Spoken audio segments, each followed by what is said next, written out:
But when the legislative session ends on June 2nd, well, the veto period goes a couple weeks after that. That's the time period that the governor has to veto legislation that's been sent over to him. And he does most of that. Now, he's already vetoed at least one bill so far this session.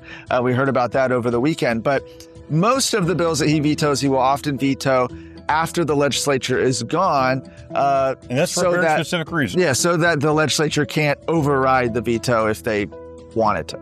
And it's important to understand, because I think, so many of us grew up with the Saturday morning schoolhouse rock, and we kind of, we tend to think of these words veto and sign legislation in that context, where you're thinking of the federal level. Mm-hmm. At the state level, the governor must actively veto legislation.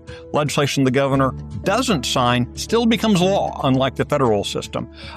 So it puts a lot of eyes go on to what he does veto, rather than the things he might not sign, but he allows to take effect.